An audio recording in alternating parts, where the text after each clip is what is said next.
In the year 2461, deep space was silent and dark. For many years, humanity had listened to the stars. They waited for a sign, something that would tell them they were not alone. The interstellar listening post at Luna Station scanned the endless blackness. Machines hummed softly and bright screens showed data from faraway places. One day, a strange signal appeared. It was not like anything anyone had ever seen before. It was a pattern made of tiny changes in gravity, spreading out from a place beyond the known star systems.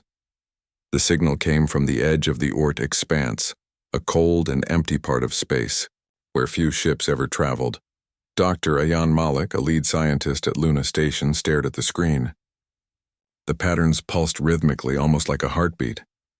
"This is not natural," he said quietly. "It's too organized. It must be from something big, or someone very clever." The news spread quickly through Earth's space agencies. The United Earth Directorate decided to send a ship to investigate. The ship chosen was the Odysseus, one of the best science vessels ever built. It had powerful sensors, fast engines, and a crew trained for deep space missions. Captain Sarah Holt was given command of the Odysseus. She was calm, strong, and curious. Sarah had spent her life dreaming about the stars, and now she was about to explore a mystery that could change everything. As the Odysseus left Earth's orbit, the whole world watched. News channels showed the ship moving away, heading toward the unknown. People held their breath. Was this the moment when humanity would find its place in the galaxy? After weeks of travel, the Odysseus reached the area where the strange signals came from. The ship's sensors scanned carefully. Then, something incredible appeared on the screens. Huge shapes, moving slowly in space. They were massive, larger than any planet's moon. And they looked like ships. Sarah and her crew could hardly believe their eyes. These were starships, but not like any humans had built before. They were the size of small planets, their surfaces covered with strange lights, and structures that seemed to grow like living things. "Is this real?" asked Lieutenant Juno Kim, the ship's engineer. "How could something this big even move?" The answer came slowly as the Odysseus approached. The ships were not moving fast, but they were stable. They floated in a perfect ring around a dead neutron star, held in place by gravity. The star itself was cold and dark, but the ships around it glowed faintly with power. Sarah ordered a careful scan. The ships were old, but not dead. They gave off energy readings, small pulses of power that suggested life inside. The crew detected faint signals, but no one spoke a language they could understand. The biggest question was, who made these ships, and why were they here? The Odysseus sent a message back to Earth. "We have found the fleet, ships larger than moons. They are real and powerful." The news exploded across the galaxy. Other civilizations, watching from their own worlds, became very interested. Humans had discovered something no one else had seen before. At the Galactic Assembly, leaders of many alien races gathered to hear about the discovery. Some were curious, some were afraid, and some saw danger. Back on Earth, the discovery changed everything. Scientists worked day and night, trying to learn more about the ships. They named the area the Neutron Ring and prepared for the next step, boarding the ships. Sarah knew the next mission would be dangerous. No one knew what awaited inside those massive starships. Could they be empty, or full of traps, or worse, guarded by something alive and hostile? But the chance to explore was too great to pass up. Before the Odysseus crew made their move, a message arrived. It was from the Galactic Assembly. The Zellery Dominion, a powerful alien empire, warned Earth not to touch the ships. "They are protected," the message said. "Leave them alone or face consequences." Sarah read the message with a steady hand. "We can't just give up," she told her crew. "These ships may hold secrets that could help all of us. We will be careful, we will be respectful, but we will learn." The crew prepared to board the nearest ship. Using special suits and drones, they moved through the giant hangar doors, which opened slowly as if expecting them. Inside was a world unlike any other. The walls were covered in strange symbols that glowed softly. Giant machines hummed quietly, and the air felt thick with energy. It was as if the ship was alive. Sarah's team moved carefully, taking samples and scans. They found huge rooms. Some looked like cities, others like forests or seas made of light. The ship seemed to change as they explored, reacting to their presence. Suddenly, strange lights appeared and small drones floated toward them. The drones did not attack. Instead, they watched. One of the scientists, Dr. Malik, spoke softly to the ship's AI, trying to communicate. The AI did not respond with words, but with images, showing stories of a long-lost civilization that built these ships to travel the galaxy. The story was clear. These ships were world Orcs, sent out by a civilization that no longer existed. They were waiting for a species worthy enough to inherit their knowledge. The discovery was a gift and a challenge.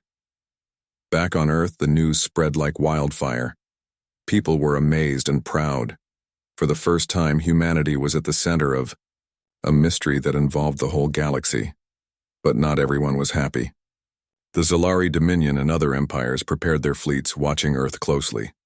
The galaxy was about to change forever. Sarah looked out from the ship's bridge, her eyes bright with hope and determination. "We are not alone," she said. "And now the universe is watching us. It's time to show what humanity can do." The Odysseus crew moved deeper inside the giant starship. The hangar bay was only the beginning. Beyond the enormous doors stretched corridors and halls wider than city streets. Lights pulsed gently along the walls, casting soft shadows on the smooth floors.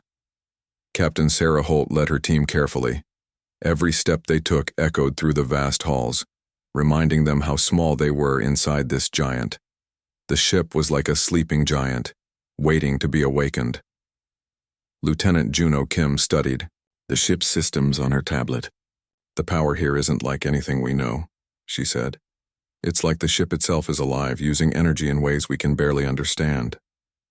The ship's walls shifted slowly, opening new passageways as if inviting the explorers deeper. Inside, strange symbols glowed brighter when they passed, almost like the ship was trying to communicate. In one enormous chamber, the crew found what looked like a city. Giant towers made of a glowing metal stretched high into the ship's ceiling, disappearing into the darkness above. The towers pulsed with light, and strange plants grew from cracks in the floor, moving gently like they breathed. Dr. Ayan Malik looked around in wonder. "This is more than a ship. It's a world." The crew sent back images and data to Earth, and the world watched in awe. Scientists on Earth worked hard to decode the alien symbols, hoping to learn the ship's secrets. But while the scientists worked, tensions grew outside the Odysseus. News of the discovery had spread fast through the galaxy. Powerful alien empires watched with growing suspicion. The Zalari Dominion sent a warning message to Earth. "Leave the ships alone. They belong to the galaxy. You have no right." The Keth Synod, another strong empire, also demanded Earth stop exploring. "These ships are ancient treasures, not prizes for one species," they said. Earth's leaders refused to back down. "We discovered them first," said Director Hannah Lee of the United Earth Directorate. "We will explore and protect the ships, but we do not seek to claim ownership." Captain Sarah knew the situation was dangerous. "The galaxy is watching us," she told her crew. "If we want to understand these ships, we must be ready for anything." One day, the Odysseus made a breakthrough. Deep in the heart of the ship, they found a chamber glowing with light. At its center stood a huge machine, a massive sphere covered with pulsing lines of energy. Juno carefully approached the controls. As she touched the surface, the sphere responded. Lights flashed, and the room filled with soft music-like sounds. Suddenly, a voice spoke, not in words, but in feelings and images. It was the ship's AI. "I am Saval," it said inside their minds. The voice was calm, ancient, and wise. Sarah and her team listened in amazement. Saval told them a story. Long ago, before the rise of the galaxy's known species, there was a great civilization. They were called the Titans. They built the world Arcs, giant starships meant to carry their knowledge and life through the stars. But the Titans vanished. Their civilization fell into mystery. The world Arcs were left floating in space, waiting for a species worthy to inherit their legacy. You, Saval said gently, have found us. You are not yet ready, but you could be. The AI explained the ships held power beyond imagination. They could travel faster than light, create energy from nothing, and protect entire worlds.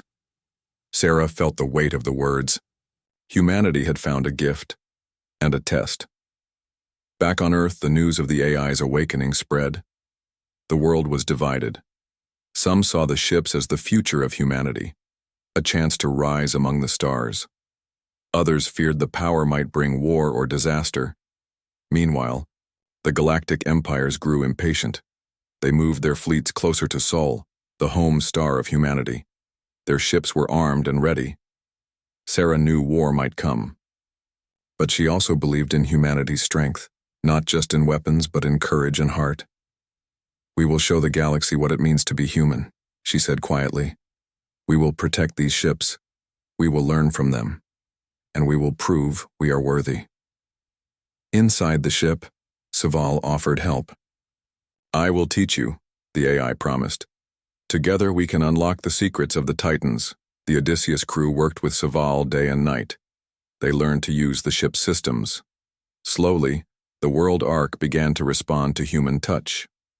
One night, as Sarah stood watching the stars from the ship's bridge, she saw distant lights, the fleets of the galactic empires approaching. They were coming not just to watch, but to claim. Sarah's voice was steady. We will not give up. Her crew prepared for what might come. The future was uncertain, but one thing was clear. Humanity had found a place among the stars. And now, the whole galaxy was watching. The tension in space around Sol system grew heavier every day. Messages from the galactic powers became more urgent, more demanding. The Zalari Dominion and the Keth Synod both sent fleets closer, their massive warships blotting out stars with their size. Yet Earth stood firm. At the Galactic Assembly, leaders debated fiercely. Many argued that the ancient starships belonged to all, not just one species. But the Assembly had never dealt with a situation like this. The world Arcs had been lost for millions of years. No one knew who owned them. The galaxy's laws were old, made when the universe was quieter. The United Earth Directorate called a meeting with representatives from all nearby powers. They proposed something no one had expected: to enforce the Galactic Compact of Discovery, an ancient treaty that said the first to find lost technology had the right to explore it. The compact had been ignored for centuries, but Earth believed it was their best chance. Captain Sarah Holt sat at the head of the table. Her calm voice carried across the room. We found these ships first. We are willing to share knowledge, but we ask for respect and patience. The compact is our guide, the alien representatives murmured. Some nodded, others looked away. Trust was hard to come by in this new age. Meanwhile, on the Odysseus and the world Arcs, Earth scientists worked to unlock more secrets. Saval, the ancient AI, began to show more of its wisdom. You are young, Saval said one day to Sarah, but you have great potential. The world Arcs were built to carry knowledge, to protect life. You must prove you can do the same. Sarah asked, How? What must we do? The trial is not a test of weapons or power, Saval replied. It is a test of unity, of respect, and of wisdom. You will face those who seek to take, not to learn. You must protect the Arcs from harm. That message was clear. Earth was no longer alone in guarding the world Arcs. In response, the galactic empires launched their own fleets. Small battles began at the edge of Sol space. Human ships were outnumbered, but they fought with skill and courage. They used the strange new technology from the Arcs, adapting it quickly. Lieutenant Juno Kim smiled as she piloted her ship through a narrow asteroid field. They think their numbers will win, she said. But they don't know how clever humans can be. The battles were fierce but not endless. Earth wanted peace, not war. They sent envoys to the opposing fleets, calling for talks. The galaxy was watching closely. Among the younger species, long under the control of the empires, Earth's courage sparked hope. They sent messages of support, small fleets offering help even if they were weak. Sarah felt the weight of leadership like never before. "This is bigger than us," she told her officers. "If we fail, the galaxy may never know peace. If we succeed, we can change everything." Back on Earth, people followed the news with a mix of fear and pride. They watched as humanity stood, tall against ancient powers. The world Orcs became symbols of hope, not just machines. Then came a breakthrough. Using Saval's guidance, scientists discovered how to activate the ship's defensive systems. These were not weapons like humans, new but energy fields that could protect entire star systems. During one skirmish, the Odysseus activated a gravity shield that bent space around it. Enemy ships found themselves pushed away or stuck in strange loops of spacetime. It was a new kind of defense, one that confused and stopped attacks without destruction. The galactic empires grew frustrated. They realized this was not a simple fight. Humanity had changed the rules. At the assembly, the old leaders began to listen. Some proposed a new alliance, with Earth as a key partner. Others resisted, fearing change. But Sarah knew the true trial was still ahead. The greatest challenge would be proving not just strength but heart. One evening, as stars shimmered far away, Sarah stood with Sval's voice in her mind. "You are not alone," it said softly. "The galaxy watches you. Lead with courage and with hope." The Odysseus and the world Orcs waited in silent orbit, ready to face whatever came next. The stars above Sol shone cold and steady as the Odysseus and the world Orcs waited. The galaxy's empires had made their decision. The trial that Saval had spoken of was about to begin, not a test in a hall or council chamber, but a battle for the future of the ancient ships and the knowledge they held. Captain Sarah Holt stood on the bridge of the Odysseus, watching the distant lights of enemy fleets closing in. The Zilari Dominion's dreadnoughts moved with deadly purpose, joined by warships from the Keth Synod and the Vran Accord. The combined force was massive, far greater than anything Earth had ever faced. But Sarah did not feel fear. Instead, she felt the steady confidence that comes from knowing your cause is just. "We must protect the Orcs," she told her officers. "Not with blind strength, but with everything we have, our minds, our hearts, and our courage." The world Orcs stirred with new life. The ancient AI, Saval, had unlocked deeper systems within the ships. Gravity fields bent around them, creating invisible shields that twisted light and space itself. Energy weapons hummed silently, ready to defend without unnecessary destruction. Lieutenant Juno Kim grinned as she piloted her fighter squadron. "Let's show them what humans can do," she said. Her pilots nodded, engines roaring to life. The battle began in the cold blackness near the neutron star. Enemy ships fired massive energy beams, but the world Orcs' shields absorbed the attacks, folding space to redirect them harmlessly. Human fighters darted through the chaos, using speed and skill to strike weak points. The Orcs responded to every move, adapting as if they were alive. Sarah felt a connection she had never known. Through Saval, she could sense the ship's will. It was as if the Orcs themselves were fighting alongside her crew. The enemy was powerful, but their tactics were predictable. They relied on brute force and overwhelming numbers. Humans used creativity, new strategies born from centuries of survival. In one daring move, Sarah ordered a squadron to use the ship's gravity wells to pull enemy dreadnoughts into the neutron star's intense gravity. Several massive warships were trapped, crushed by forces they could not escape. Across the battlefield, alien commanders watched in shock.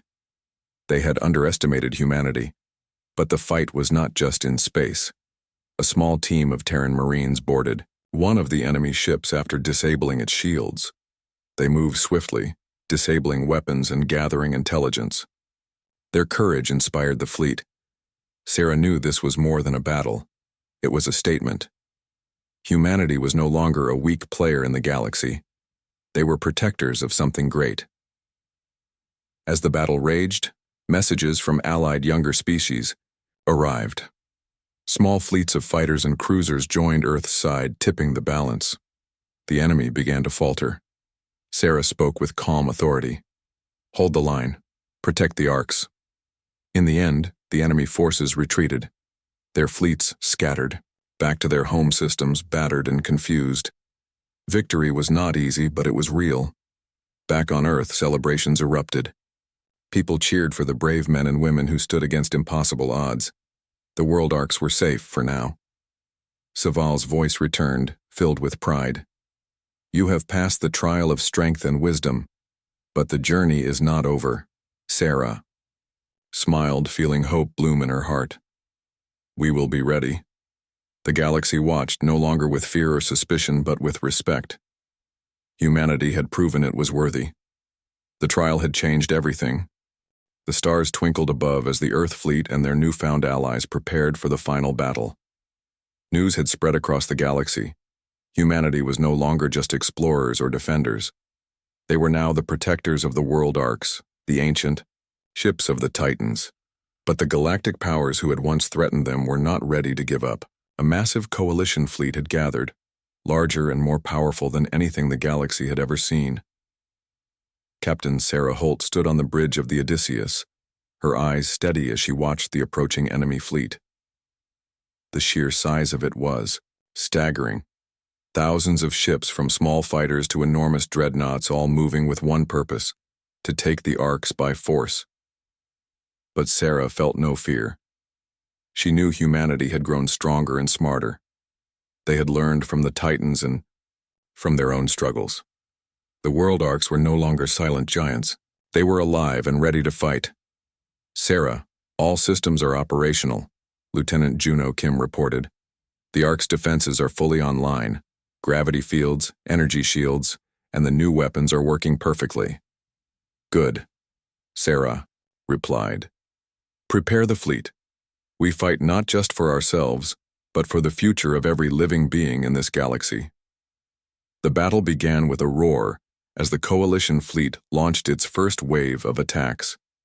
Energy beams streaked through space, striking the Earth fleet's shields. But the world Orcs reacted instantly. Their shields bent space around them, making many enemy shots miss by impossible angles. The enemy ships found themselves trapped in strange loops of space, unable to break free.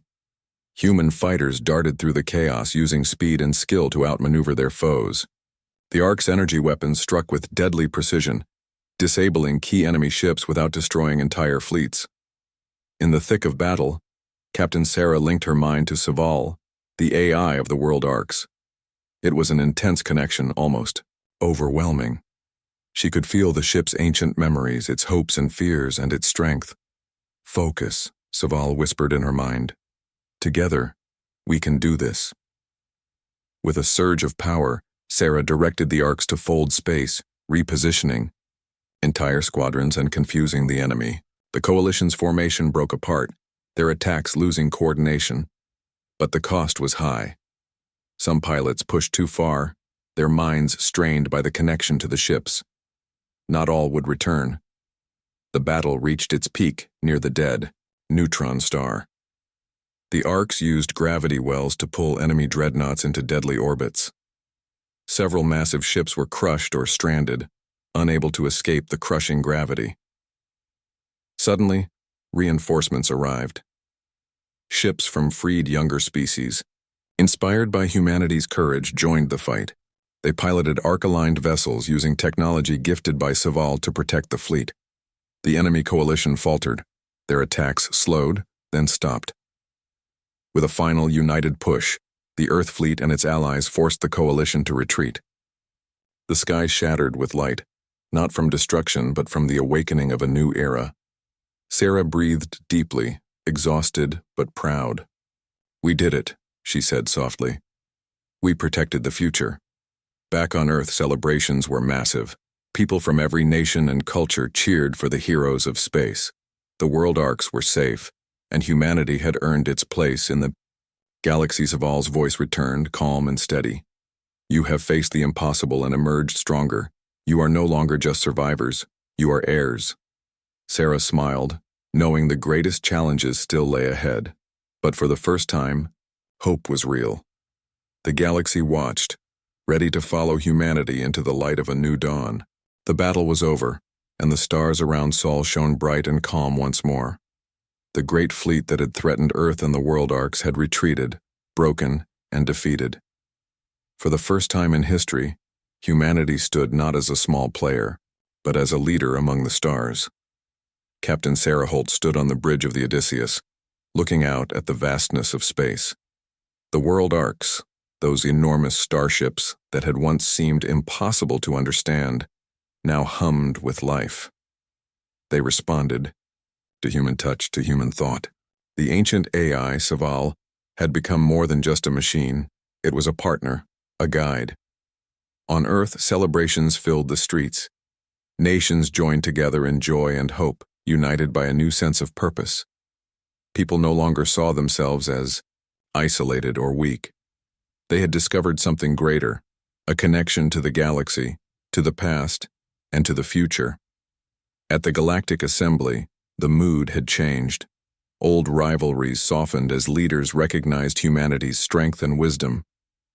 The Assembly declared the formation of a new alliance, the Ark Conquered, a union dedicated to peace, knowledge, and shared growth.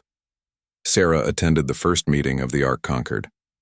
Representatives from many species, once distant or hostile, gathered to discuss the future. They listened as Earth proposed something new, open access to the knowledge of the world arcs. "We do not seek power for ourselves alone," Sarah said. "The arcs hold secrets that can help all life in the galaxy. Energy, medicine, technology. We must share, not hoard. We must learn together." Some leaders were skeptical, worried about sharing such power, but Sarah's words, backed by Earth's courage, won many over. Slowly, a new era began, a time when knowledge flowed freely, and cooperation replaced conquest.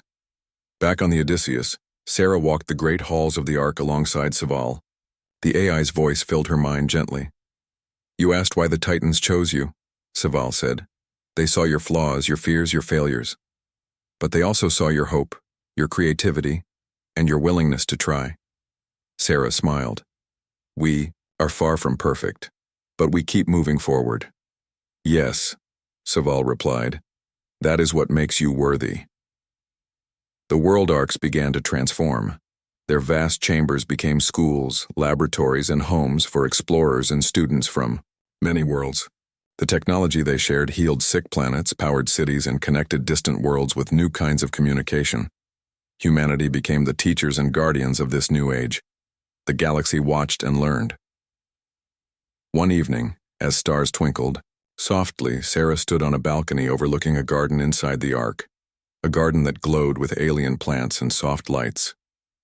She thought about the journey, from the first signal in the dark, to battles and fears, to hope and unity. "We have come far," she whispered. "But the universe is vast. There is still so much to explore." Sval's voice echoed in her mind. "Together, we will reach farther than ever before." The galaxy was no longer a place of fear or war. It was a place of light, hope, and endless possibility. Humanity had found its place among the stars, not as conquerors, but as heirs of the impossible.